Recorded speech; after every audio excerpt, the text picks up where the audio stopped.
Right breaking news చూస్తున్నాం. రాష్ట్ర ప్రభుత్వం చేపడుతున్న వివిధ అభివృద్ధి ప్రాజెక్టులు కార్యక్రమాలను వేగవంతం చేయడానికి smart proactive efficient and proactive delivery స్పీడ్ను 19 ప్రాజెక్టులపై రూపొందించిన కార్యాచరణపై ముఖ్యమంత్రి రేవంత్ రెడ్డి సమీక్ష నిర్వహించారు. రాష్ట్ర సచివాలయంలో స్పీడ్ ప్రాజెక్టులో భాగమైన అంశాలపై అధికారులతో ఆయన చర్చించారు.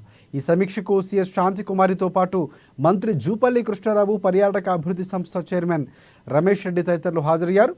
హెల్త్, ఎకో, టెంపుల్ టూరిజం అభివృద్ధిపై సీఎం ఈ సందర్భంగా చర్చించారు.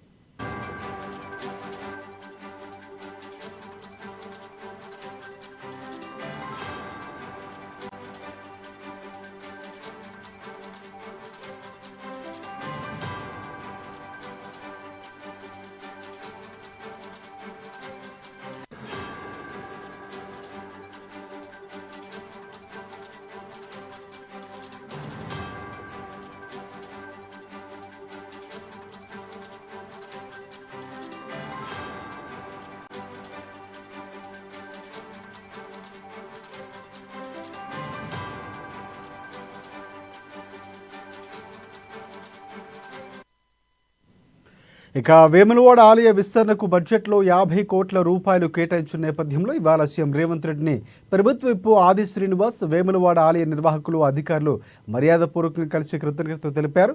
ఈ సందర్భంగా అర్చకులు సీఎంకు ఆశీర్వచనం అందించారు.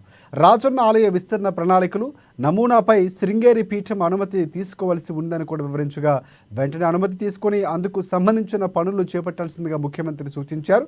ఇక ఈ భేటీలో వేములవాడ రాజన్న ఆలయ ఈవో వినోద్, స్థపతి వల్లినాయగం, ఈఈ రాజేష్, డిఈ రఘునందన్, ఆలయ ప్రధాన అర్చకులు ఉమేష్ శర్మ ఇతరులు పాల్గొన్నారు.